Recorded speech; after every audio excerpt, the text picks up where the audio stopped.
Good morning. My name is Beverly Cook, and I am literally the senior archivist at the Harsh Research Collection. This collection is housed at the Carter G. Woodson Library on 95th and Halsted. And today we are introducing One Book, One Chicago, whose author is Moshan Hamid.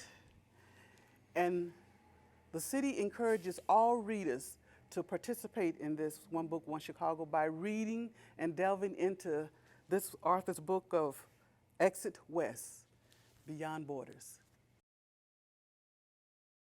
Era Bell Thompson was born and raised in Des Moines, Iowa for the first 10 years of her life.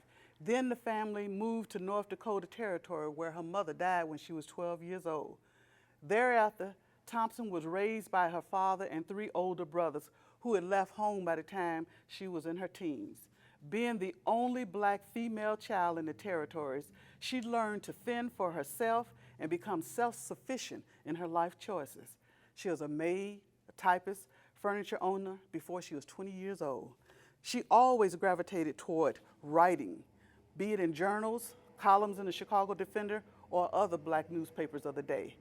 She joined many of the Chicagoans at the 1933 World's Fair. Thompson worked for the United States Employment Services and edited many of their publications before submitting her proposal to write about the history of North Dakota to Stanley Pargelus at the Newberry Library. He convinced her instead to focus on the story of one black family living in North Dakota among the Eastern European immigrants who had settled there. In 1946, American Daughter was published. She said in her 1967 foreword, "Usually, an autobiography is written at the end of a long and distinguished career, but not taking any chances, I wrote mine first, then began to live." At the end of the book, she affirms her belief and faith in herself in America when she says, "When all is said and done, I know that there is still good in the world, that way down underneath, most Americans are fair, that my people and your people can work together and live together in peace and happiness if they but have the opportunity to know and understand each other." This book brought her to the attention of John H. Johnson, who was on the first rung of his publishing career. He hired her as an associate editor for Ebony in 1947. After that, she became managing editor in 1951 and international editor in 1964.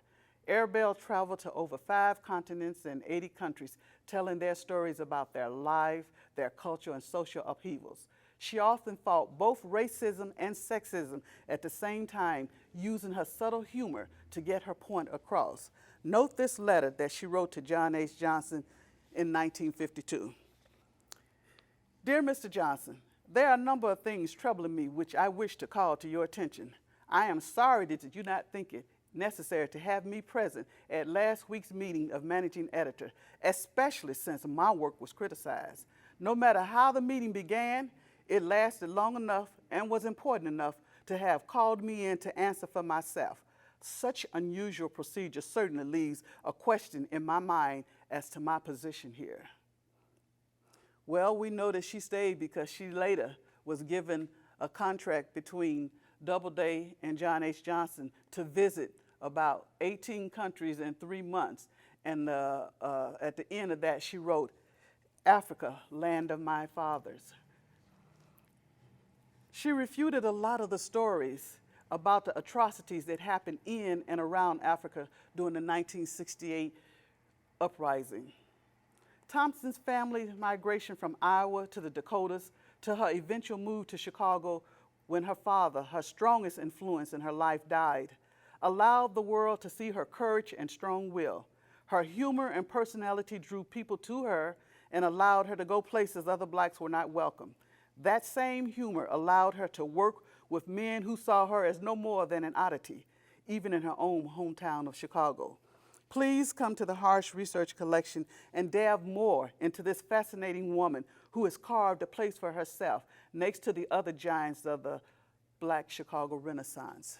Please remember that all of the special collections of the Chicago Public Library are closed to the public during the COVID-19 pandemic. But you are welcome to go to our webpage and make an appointment and we will respond to you, and you're more than welcome to come in and learn about Era Bell Thompson and any other person that you want to. Thank you.